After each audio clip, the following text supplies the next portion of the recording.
are ready to continue. Dr. Bolotnikov.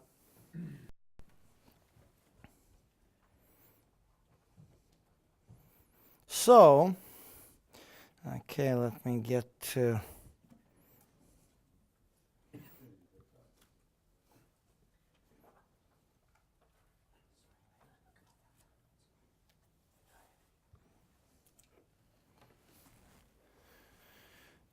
So,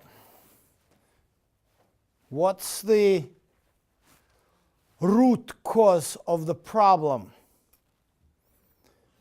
The root cause of the problem is a very tricky four-lettered English word, S-O-U-L. That's the issue here. Why the understanding is so confusing for many people who, at least who speak English language. Yeah, in Russian language it's also four-lettered word. But its origin is different. I did a little study. By the way, I have to change the title of my presentation upon Layla's recommendation. It's not "Can we talk to our dead loved ones?" because actually, yes, she's right. We can talk to our dead loved ones as much as we want to. Whether it's the loved dead ones will talk back to us. And that's the issue with so many Christians who read the story of Saul going to the witch and think that it was the soul of Samuel who talked to Saul. That's an interesting pun. Saul talked to Saul with a capital letter. With a capital letter.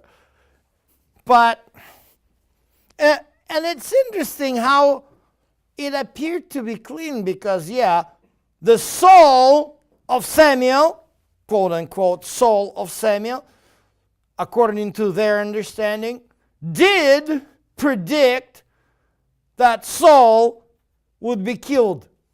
And he was. But, to be honest, the demise of Saul was not difficult to foresee. You didn't need to have a special insight for knowledge to do this. But in the second half of our series, let's talk about the four-lettered English word and its typical definitions. That's interesting because when I began to learn English and learn the word soul, because the origin of Russian equivalent of it is totally different. I asked a friend of mine who was a teacher of Greek, a colleague of mine, say, when I speak to you in English and say the word soul, what do you as a native English speaker understand? And his answer was, it depends on your philosophy and religion. That's the trickiness. This is why I pulled from Encyclopedia Britannica. In many religions, philosophical and mythological tradition, the soul is incorporeal and immortal essence of living being. You understand incorporeal, right? So, This is how I think it's right. If you say the word soul in English language, anywhere in the US, Canada, Australia, New Zealand, UK, South Africa, India, the half of the world that speaks English, I think this will be understood that way. Well, let's keep going. This is a general definition, but let's keep going. And it's interesting how this particular definition affects the understanding of English-speaking Christians. Most Christians understand the soul as an ontological reality, distinct from yet integrally connected with the body. Let's keep reading. Let's keep finding the sources. Its characteristics are described in moral, spiritual, and philosophical terms. See? Oh, there's the word philosophical. Yeah. Yeah, this is what Christianity uses for anthropology. This is why I here want to make a case for a Christian anthropology, an anthropology which it's the nature of man, and strictly biblical anthropology. There is a difference. There is a difference. Richard Swinburne, a Christian philosopher of religion at Oxford University, wrote that it is a frequent criticism of a substance dualism that dualists cannot say what souls are. Souls are immaterial subjects of mental properties. This is what many Christians believe. That's why dealing with the mind, right? This is what, who is defining the soul of as immaterial subject of mental properties? A philosopher. So, and of course, then you go to what traditionally believe. They have sensations and thoughts, desires and beliefs, and perform internal and intentional actions. Souls are essential parts of human being. According to a common Christian eschatology, when people die, their souls will be judged by God and determined to go to heaven or to hell. I'm going to use this particular statement throughout several of our lectures, and we're going to really pick it apart, especially tomorrow. But before we pick it apart, I want us to go back to the origin. In the origin of English here. The modern English word soul derived from the Old English sewol. I don't know if it's the right way to read it. Sawel was first attested in the 8th century poem of Beowulf, and in the Vespasian Psalter, it's cognate with other German, yeah, that's true. In Deutsch, it's Seele, soul. So there is a common Germanic and Baltic elements to this. In Old German, it's Seula, Zella. Old Saxon, Zeola. old low Franconian Zella and so forth. Further etymology of Germanic word is uncertain. The original concept meant to be coming from or belonging to the sea or lake because of German beliefs in souls being born out of and returning into the sacred lakes. So the old Saxon Zeola compared to the old Saxon Zeo, the sea. So you see how deep are the roots and how ingrained are they? This will explain a certain pattern which I'm going to show you in the Bible.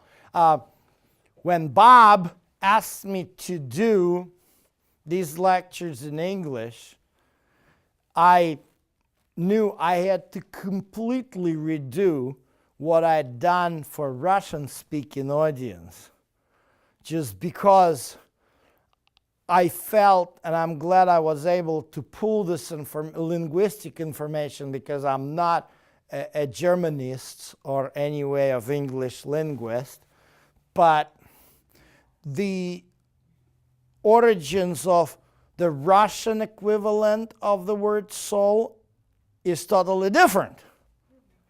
And the English, that's where it comes from.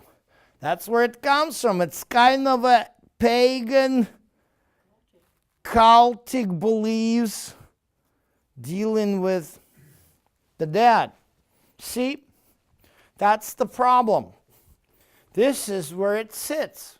A four-lettered word, which affects our understanding of here now and hereafter. Well, definitely the origin of the soul, psyche, comes all the way to Socrates. And we don't have anything written by Socrates. So it's very difficult to say whether Socrates actually had a concept of a soul, which is the immaterial, incorporeal essence. But definitely we can trace how Plato developed the concept, and that concept was developed by after the death of Socrates, as I mentioned yesterday, and that's where Plato writes in a Dialogue Republic his concept of soul. And so Plato considered the psyche to be, that's what we talk, psyche, English, but psyche, that's if you go to the dictionary, I mean, here it's too much linguistic, sorry, but if you go to the dictionary, Greek-English dictionary, and you find there psyche, it's going to be translating consistently as soul. Okay? So, psyche, to be the essence of the person, being that which decides how we behave. He considered this essence to be incorporeal, internal occupant of our being. So, the belief in a living soul, that's where it comes from. Straight from the horse's mouth. I don't know about Socrates, because whatever Socrates say, we take from Plato. But Socrates said that even after death, the soul exists and able to think. He believed that as bodies die, the soul is continually reborn in subsequent bodies. Do you see here? Do you see the common roots here? Christianity does not believe in reincarnation. It's Buddhist. But guess what? The modern Kabbalah picks it up and believes in reincarnation. They just call it Gilgul. Galgal, it's the wheel. So Gilgul is like a turning of the wheel, constant turning, kind of recycling. Recycling, like a cycle of water in the nature, from clouds to the rain, up through the ground, back into the steam, up to the cloud. So that's a Gilgul. But it's not a water, H2O. They call it a little different. We'll talk about this tomorrow. It's neshama. But we're not there yet. I'm going with this very slowly because I want you to clearly understand where everything comes from. So, Plato believed this as well, and he thought that the only part of the soul which was immortal, logos. Platonic soul consists of three parts. Logos, the mind. See? If you were taught in some Christian churches that soul is the mind, just let it be known to you that it comes from Plato. Let it be known to you that it comes from Plato. Then there is a thymos, which is emotion. Yeah. And there are many churches that teach that soul is the mind and emotion. That is straight from the horse's mouth. This is exactly what Plato taught. And eros, appetitive desire or feminine. So, Plato believed, as we read, that logos is eternal. Where is Plato taking this stuff from? Oh, by the way, Plato even went further. Logos is in the head, thymos is near the chest, and eros is in the stomach. He was an anatomist. Huh? Yep. So, this is what it is. Straight from the Plato's mouth into the table of the Christian theologian. Where did Plato learn it? I mean, nothing comes out of nothing. Plato did not conjure it up, believe me. Socrates did not conjure it up. It had some origin. This is where it comes from. This picture is definitely from where? Yeah. This is a temple of Abydos. And these are the souls of Pe and Nechen. This is, all the temples in Egypt are funerary. I got to tell you a little more. I worked on this, wrote some papers. There are two distinct, when you go all the way to the bottom of the things, it's like in the archaeology. You start digging. Let's say you're in the Middle East. You start digging. First you'll dig through Ottoman period, which is Turkey. Then you go into Islamic period, which is Arabs. Then you go into the Byzantine period. then you go into the Roman period, then you go into the Hellenistic period, then you go into the Iron Age, which is Israel, and then you go into the Bronze Age, and then you hit finally the rock. So what are we doing here is we're digging through the layers the same way, stratas. We're doing stratigraphy here. We are digging through the period where English comes to play. That's an 8th century. This is the language we speak, comes from, and it comes from a real pagan stuff. And then we dig deeper into Hellenistic period, and we find Plato and Socrates.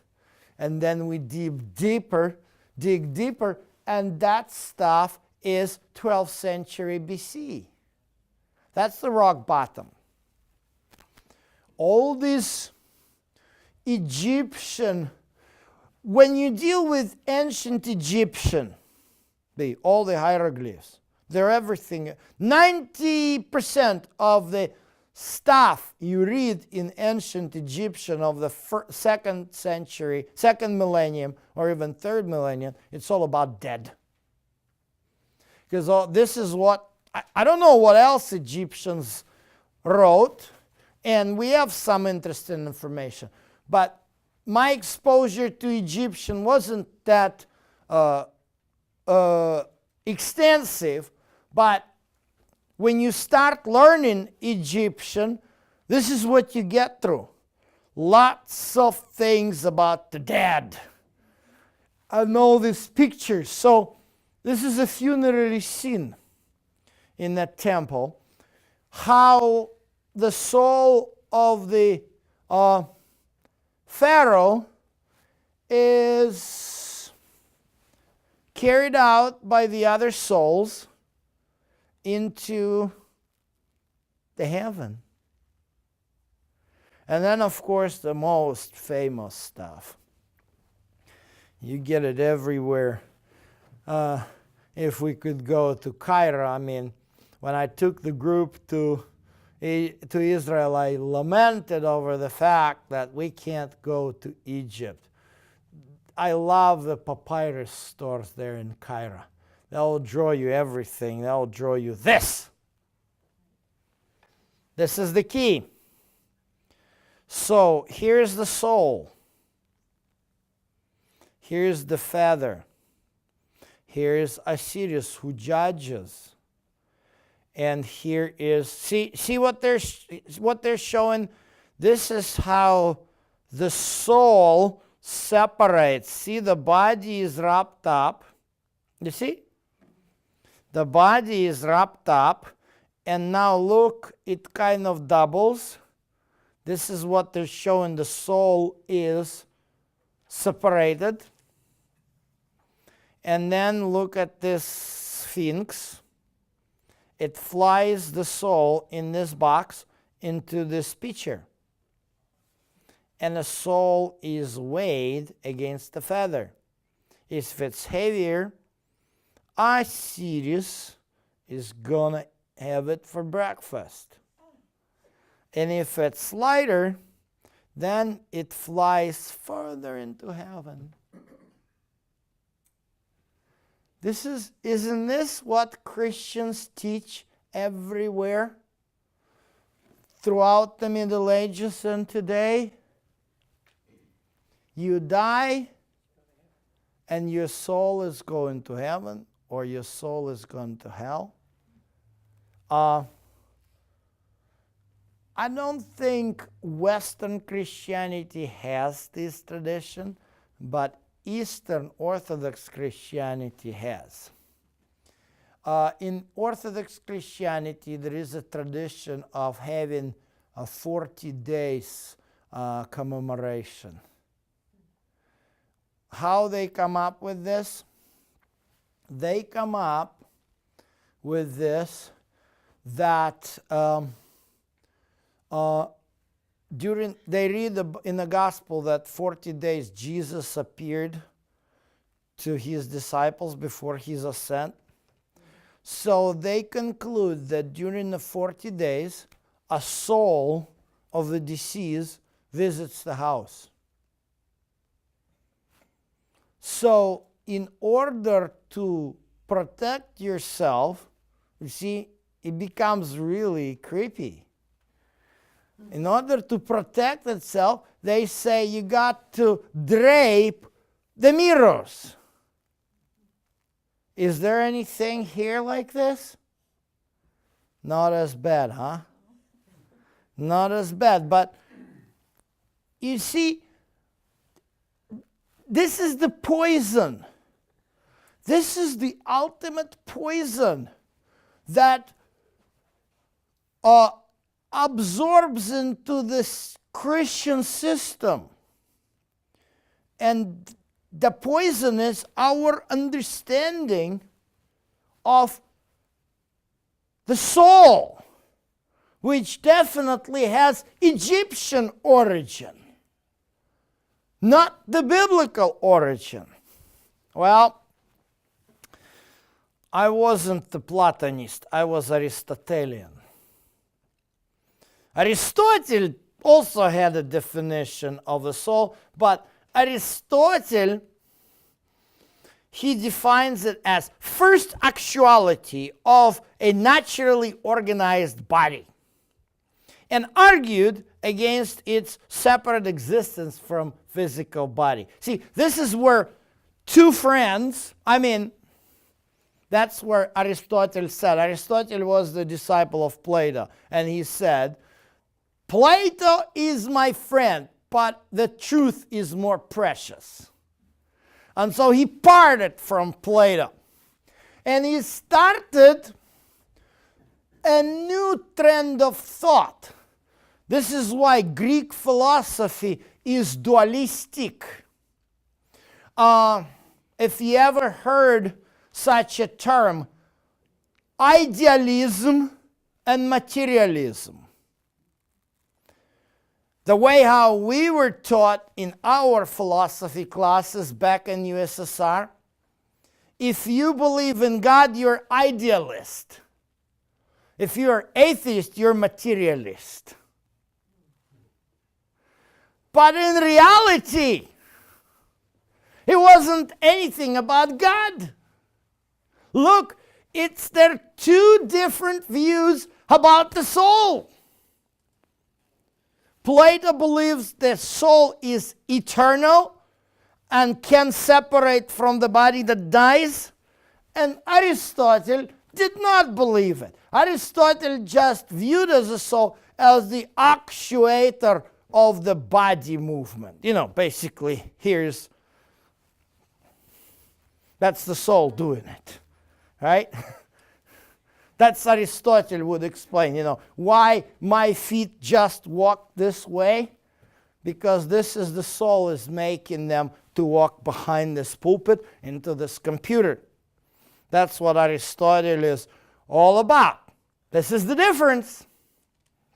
Yeah, I'll let you read it quicker for yourself, but this is basically what defines Aristotle as materialist, and in a way, materialism of Aristotle starts physics, the science that studies nature, and all the sciences which we study in high school, college, or university, they're actually coming from the Aristotle.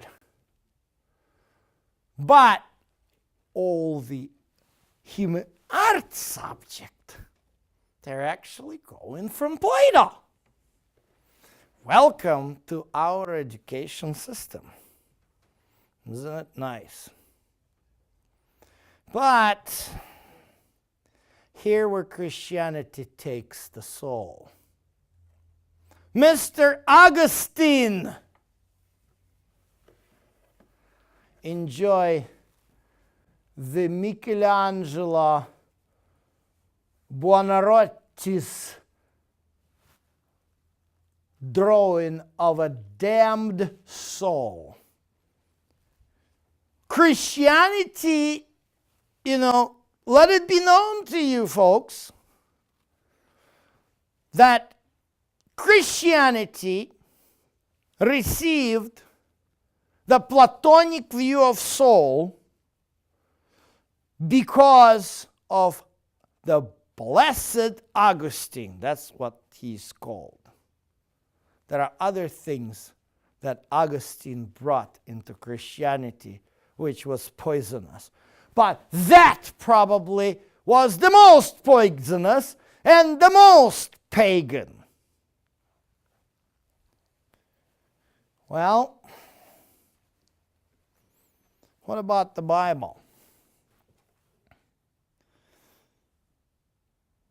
Folks, we have a little issue. That's why, I have to, this lecture, if it was a Russian audience, I could finish this lecture about the soul today. But because of what we have in the tradition of the English Bible, I have to spend another day tomorrow actually talking about the difference between the soul and the spirit and other interesting things from the Bible. But let me introduce you to the Hebrew word nephesh. What is interesting is the word nephesh, it switched on me. It became Shephan. No, it's nephesh. With PowerPoint, I have to type backwards. PowerPoint doesn't, I found a way to keep the Hebrew words in Microsoft Word intact. But as soon as it comes to the PowerPoint, it just switches it around. Bill Gates needs to work on his software. Come back from the retirement. Anyway, nephesh. If you take the Greek word psyche, which occurs, the Septuagint, the Greek translation of the Hebrew Bible, and you go with the Hebrew, you will discover that in the Septuagint, the word psyche was chosen to translate the Hebrew term nephesh. And it occurs 757 times in Hebrew Bible. Okay? But let's look. So, unfortunately, this is the situation. Psyche is a Platonic term. It was invented by Plato or Socrates, whoever comes first. But when the translators came to translate the Hebrew into Greek, they couldn't find anything better. But this is not a problem. Folks, this is not a problem. I have no problem with that. And I'll explain to you why. Where I have a problem is with English. The word nephesh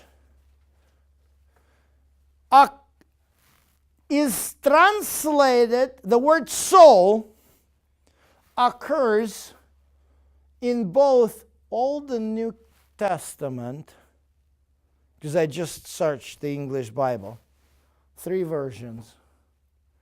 King James is the better. But look, it's 2 in King James Bible. And I know there are people who trust King James Bible the most. But even in King James Bible, together with the New Testament, you have a difference of 220 occurrences. Why am I saying this to you? Well, I don't care what Plato taught about psyche or soul. My source is the Bible, and the Bible only. And I rely on the concordance to collect all the verses in the Bible together and analyze them to tell me, how does the Bible determine the term soul? But I am very disappointed that I cannot do it with you using English Bible. Because more than 50%, the English translator, even in King James, takes liberty to translate the word nephesh using a different word, which is a little bit confusing. Why? I'm going to show you the example. I'm doing King James now, intentionally. Look at this. Hebrew, Genesis, this is my mistake, Genesis 1:20. This is not 12:13, it's 1:20. I'm going to compare these two verses. In Genesis 1:20, if I use my Hebrew concordance, it will show that there is nephesh here. In particularly, and God said, let the waters bring forth abundantly moving creature that hath nephesh. Okay? The King James translates life. And here in Genesis 12:13, say, I pray thee, though thou art my sister, that it may be well with me for my sake, and my nephesh would live. I don't understand what motivated the translators of King James Bible to translate the word nephesh in Genesis 1:20 as the life, and in Genesis 12:13 as the soul. It's both nephesh.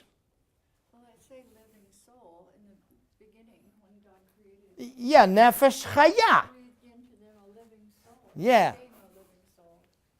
Yeah, we'll talk about this tomorrow. But I'm just showing you a certain inconsistency. And the reason why, because unfortunately, the translator of any English Bible has a certain understanding of a soul. My view on this is this, that these guys are linguists, and they have understanding of the soul, as we discussed how it came into English language from Germanic. And what they do, they think that in Genesis 1:20, when it comes to the living creatures, the word soul would not fit. But here, they think when Abraham talks to Sarah, the English word would fit. You know what's the problem? They're influenced by this pagan understanding.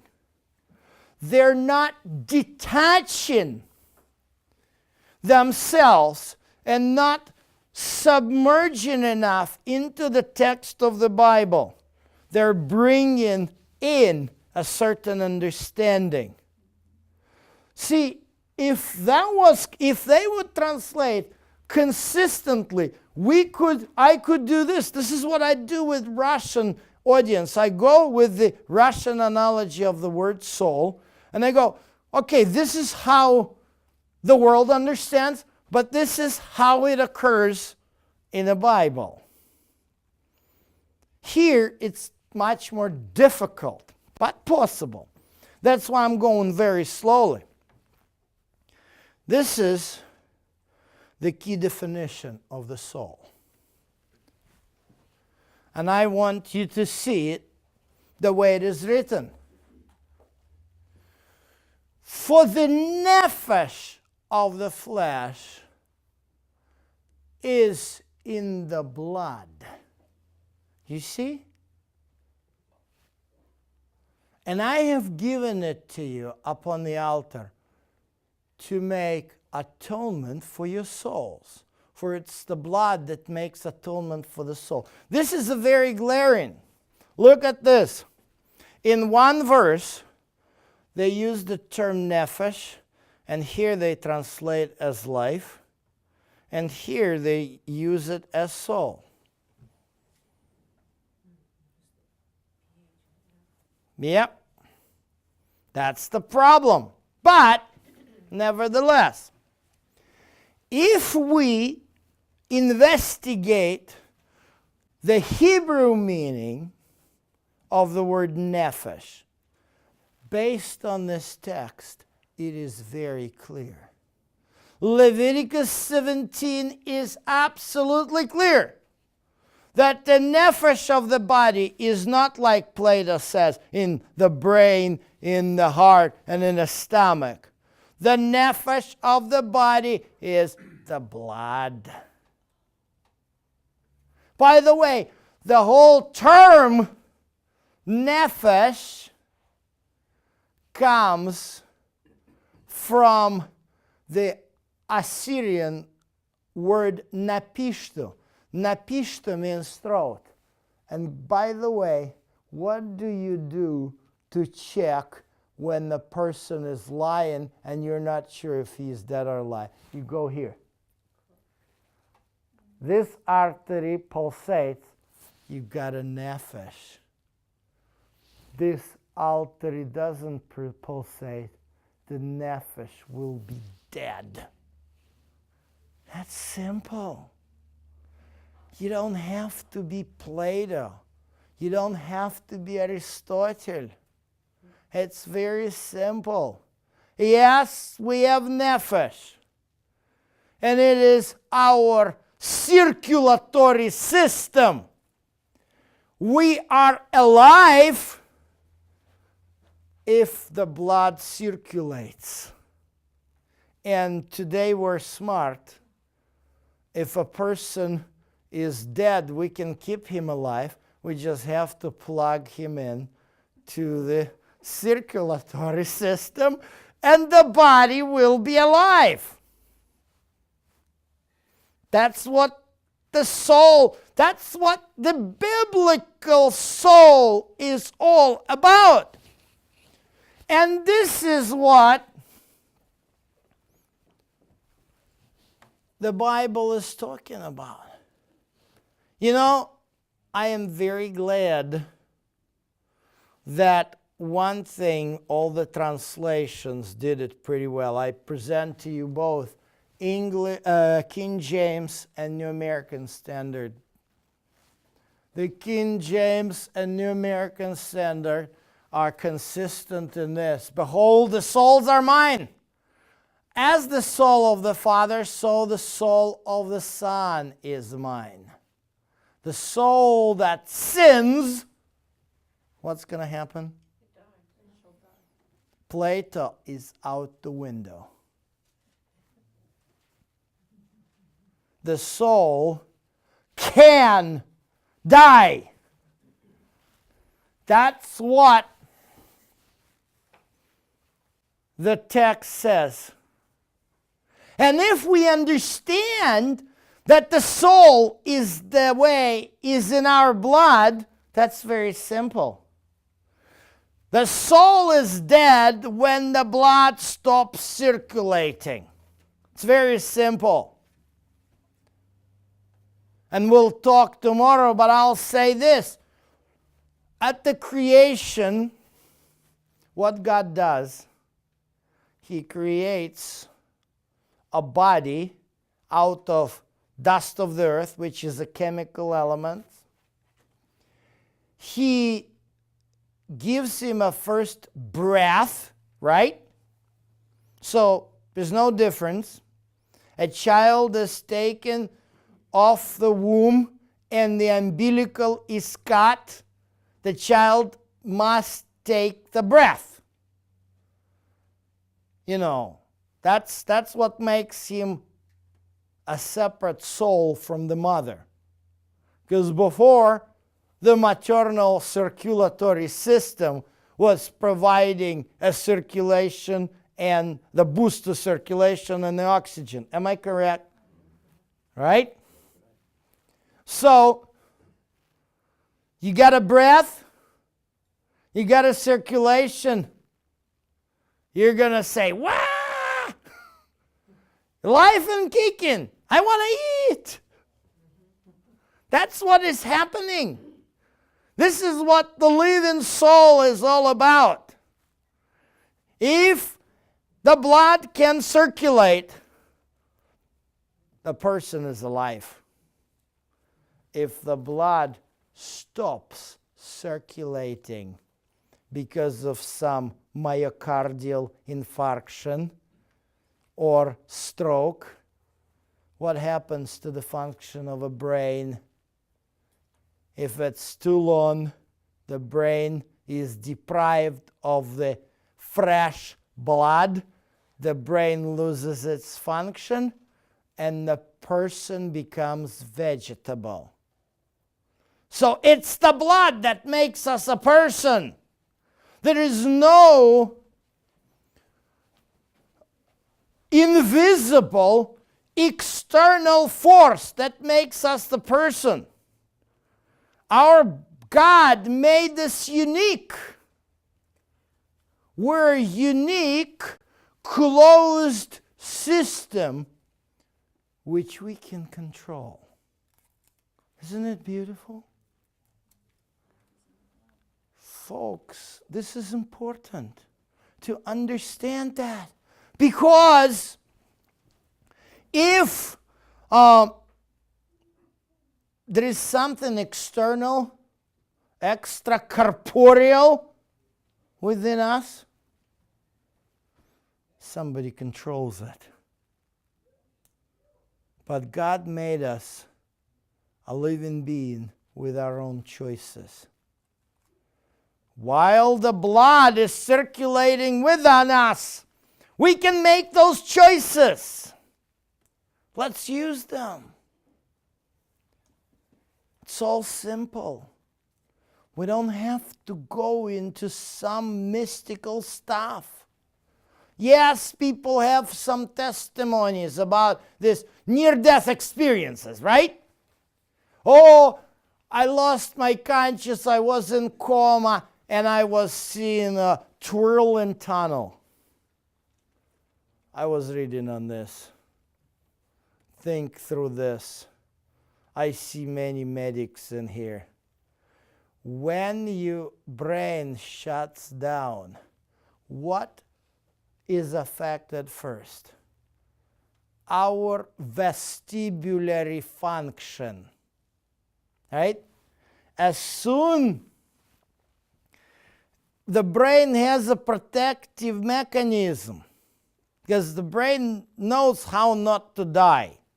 So if something happens and person is standing straight, why does the person who loses the consciousness falls? Because it's a vestibulary function that tells us where is the center of the earth. And that's why we can stand straight, thanks God. Right? As soon as we lose vestibulary function, we're losing orientation in three-dimensional space. If our eyes are closed, what happens to the ship which loses the steering? It goes circles. What happens to a hiker who doesn't have a compass. He's going to go circles with the right foot stronger than the left. And he's going to make circles. The same thing is happening to our brain. It will interpret something as a circles. You see, that's the point. It's easy. Yes, we have some feelings. The person wakes up from the coma and he has some, or she has a memory. But it is somebody who interprets this memory. Because the memory is just something twirling in a tunnel. And then, of course, yes, in the coma there are all kinds of things which we can not explain. Yes, when we're stricken with grief, we may see and talk to our loved ones, but they don't talk back to us. They're asleep in the Lord until the great day when the Son of Man comes on the clouds of heaven with the angels, and he separates the sheep from the goat. And that day, God wants us to wait for. Not our own death. You see? This is the difference. What do we wait for? If we expect, if we long for the reward from the Lord, what do we wait for? The coming of the Lord or our own death? That's the choice. Let us pray. Heavenly Father, we're so grateful that we're so wonderfully made. Help us to realize the potential which you gave us. Help us to realize that you gave us such a beautiful body which functions so well if we keep it intact. Help us to look and learn about ourselves based on your holy word, not based on some ancient Germanic pagan understandings. Amen.